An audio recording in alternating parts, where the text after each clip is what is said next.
Hello again, it's Tim Spector of the Zoe COVID study giving you this week's update. And we've got some good news because the number of total cases across the UK has started to fall. We've got some other good news from the ONS that of the cases dying in the last few months, only a small proportion are fully vaccinated. And we've been doing some analysis across the country, working out whether your region is at serious threat of NHS meltdown as the winter approaches. And of course, talking of winters, we've had Boris's chat yesterday about what the plan is. And whilst we're happy about boosters coming in, which I think has been helped by your data on vaccine waning, you can imagine that I'm not so keen on all of the things in that plan, and we're going to discuss that. So let's get straight to those numbers and see what they're looking like. So cases this week are down a little bit from last week at 47,200, and 15,500 of those are fully vaccinated. So that's about a third, and that's, as you can imagine, creeping up every week. We have an R value overall in the UK, which is 0.9, and we can see that if we look at who's getting infected by different age groups, we can see that the group that was driving these big increases for the last month, the 20 to 29-year-olds, who are obviously going out and partying, that's been coming down a lot recently, and that's contributed to this overall drop in the figures. But the other groups in the over 30s largely have either stayed the same or are creeping up slightly. So there's absolutely no room for complacency because that group are more likely to go to hospital and have other medical problems. So these rates are still high, and of course you've got to realise that these are overall rates for the UK. Regions are going to differ, and they differ even more in local areas that you can see on your app. Now let's look at the question about vaccinating kids and boosters. So the big announcement was that the government are pushing ahead on vaccinating kids aged over 12. And this is done really without a huge consensus across the scientific community. And there are pros and cons of both. But the idea is they're going to give them a single vaccine rather than two, which reduces the risks of side effects and will work if many of them have actually had a natural infection. So in fact, that will be their second vaccine. We'll see how that works out in practice. But I think perhaps more importantly is really glad the booster campaign has been announced. This is the one that's going to really save lives. And a lot of the help in getting the evidence for that has come from your data in helping us with this, seeing how the vaccines have been waning over time. And the important thing is that we need to start finding out who really needs that booster jab first. So our data and other data around the world have definitely shown that the frail elderly are the ones that run out of antibodies first, so do need that third shot. And as well as the frail, I think we also need to realise that our data is showing that if people are very deprived circumstances, for reasons we don't really understand, but it presumably affects their environment, possibly their diet, these things are important. They're also at high risk of needing a booster earlier. And the third risk is obesity and being overweight, which many people in the UK unfortunately are. So if you're not in that category, then that's good news. You're younger, you're fitter. You don't have to be panicking about getting your booster shot early. You can wait a bit longer. So I think if you've been infected recently, you don't really need a booster. I think that's the other thing that's coming up. You should have that natural immunity. It's unclear whether that's going to be taken into consideration when people are called forward. And if you've had a bad reaction to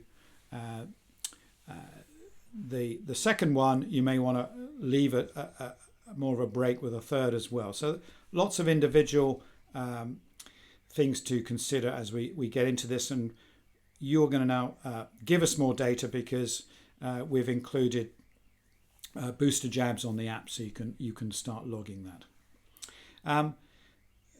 Now, people ask me, is there going to be another lockdown if things do get out of control? Because we're not having the social distancing and other restrictions that other countries have. I don't think we will have another lockdown. I think we'll have to take other measures instead. The other suggestion has been fire breaks, and I don't think they've ever been shown to work. They were tried in Wales. It didn't really change the scenario at all. So I think we need to look at using everything that was in the Plan B earlier. It would be my suggestion. Plan B, that's all about using masks, social distancing, stopping large gatherings indoors, and testing people with lateral flow tests.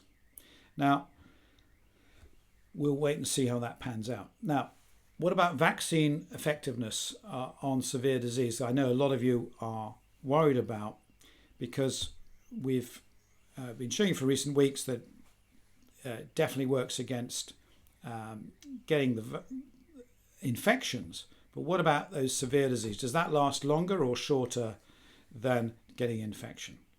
And you can see from these graphs here that the data for AstraZeneca and Pfizer are both pretty good in terms of, and very similar for infection.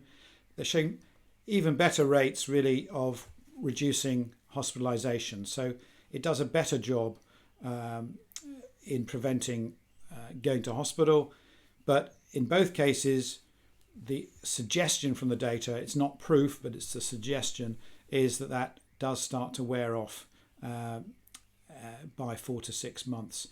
But only to the extent that you're only getting 80% or 70% protection. It certainly doesn't go away. So you're still far more protected than if you weren't taking it, even at 6 months. And I think that's important to realise. And we'll see how this goes, because each month that goes by, we're going to be getting more of your data. So increasingly, we're interested in not just cases, but hospitalisations and deaths. And we're getting the updates here. Generally, the symptoms are mild of these infections, much less people going to hospital than before. And we're still getting long COVID, unfortunately, several hundred cases a day, but this is less than it was in the earlier waves before vaccination. Now, we finally be able to get hold of some data from the government on the people who are dying in hospital, see what percentage of those are vaccinated. And you can see in this graph that the good news is that it's only just over 1% of people who are currently dying who have had full vaccinations. And this is really the most clear-cut way of showing how important vaccinations are. Not so much against the infection, but really your risk of serious illness or death really is massively changed. Now, the only caveat is this data is nearly 3 months out of date. We do need the government to get us this data a bit faster to see what's been happening in real time. And in addition to that, we do realise that with these high level of mild cases, that always does spin off into some hospital activity. We've heard about Scotland having problems in the last few weeks with many hospitals being full. And we've started estimating what the capacities are across the country and what level of cases we'd need to get to when the hospitals get overrun. Groups from the government have been suggesting that the likelihood of admissions doubling in the next month is quite high. And as we start to project that out, we start to get some slightly nervous looking figures across the country. But as this graph shows, there's quite a big ranking across the country, depending where you live, about what the capacity for your local hospital is. And this is really because the NHS is being chronically underfunded, and it's particularly so in certain parts of the country. Now, the closer you are to the bottom of this line, to Scotland's line, the more your risk of being overrun.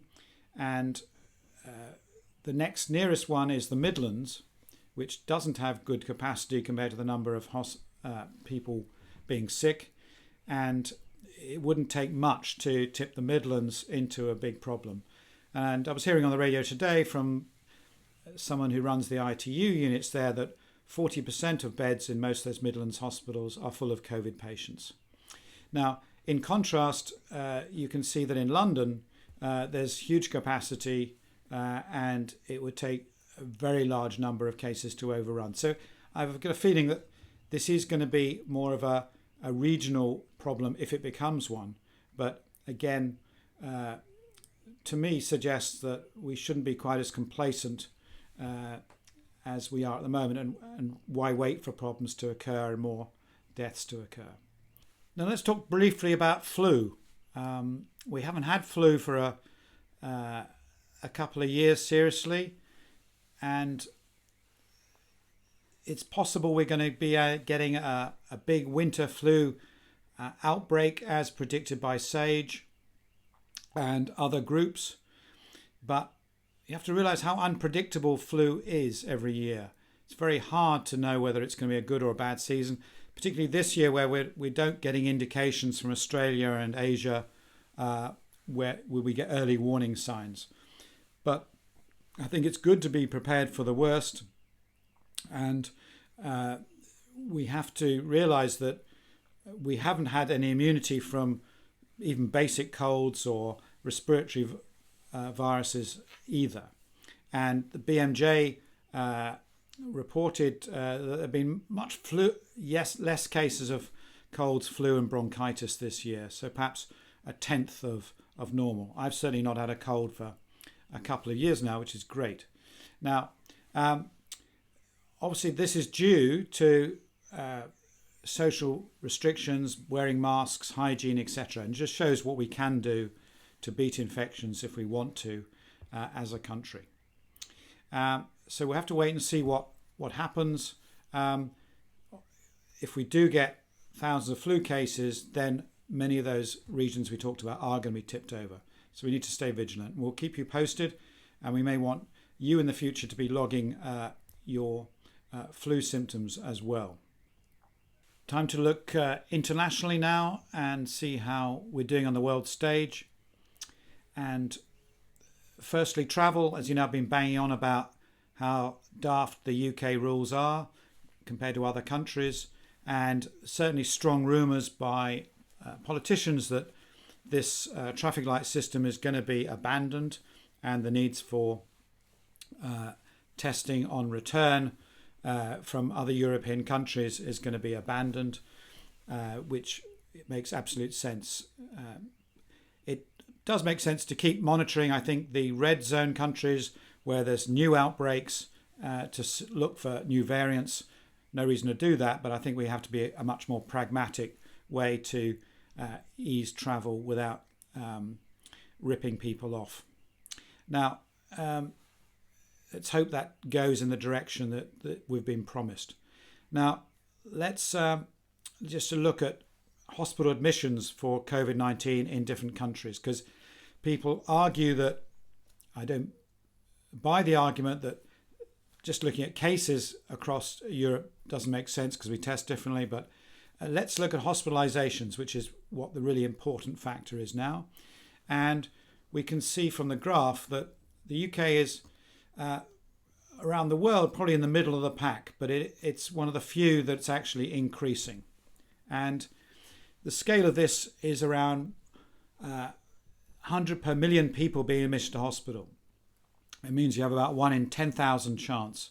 And it just put it in perspective. So from an individual level, it's much better than it was. But from a sort of NHS level, that's not good. And I think what's really interesting is to compare with some of the other countries in Europe. So we've now just been overtaken by Spain in terms of vaccination. They've done really well in that. And they were, a while ago, as higher rates of new infections as we were, but just see how their hospitalisations have dropped in line with their cases drop. So they're really their hospitals are now pretty clear of COVID, and they've kept those simple restrictions like mask wearing, social distancing, and closing nightclubs after midnight, etc. So I think it shows what pragmatic, simple measures could possibly do. And we're also seeing the US, which is doing much worse than us, but has the double whammy of having no real social restrictions and not enough vaccines. So if I was in charge, which I'm not, I would be saying to the government, go straight to plan B. Don't wait for the already creaking NHS and its poor staff that have been suffering for so long go through further traumas when other countries have clearly shown we can get these numbers down now if we want to. I do think generally it's a good idea to scrap the vaccine passport idea. I think we have generally high vaccination rates. We should be trying to encourage people to do this without using big sticks, and other countries are having problems with it anyway. And of course, a waning vaccine isn't proof that you're negative anyway. So I am slightly worried as we start to go indoors with the weather that we are going to get crowded in indoor events. I'd urge everyone to,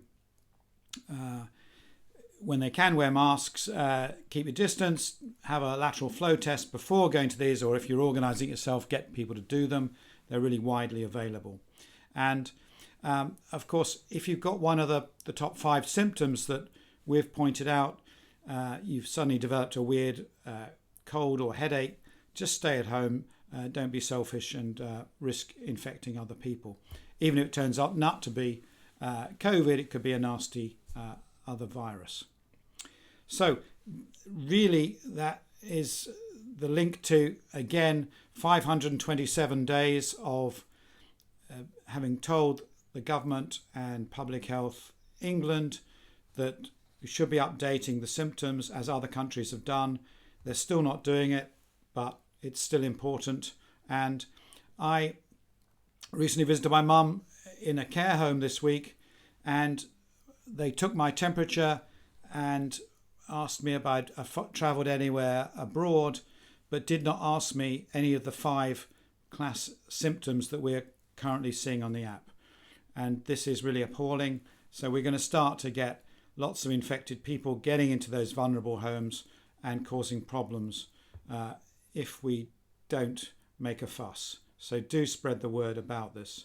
And our data are showing now that nearly 50% of all new cases, whether in vaccinated or unvaccinated people, do not have the government's 3 classic symptoms. And it's still hard to get a test. But remember, with Zoe, you can always get a test through us, and you shouldn't be put off by that or have to lie on the government forms.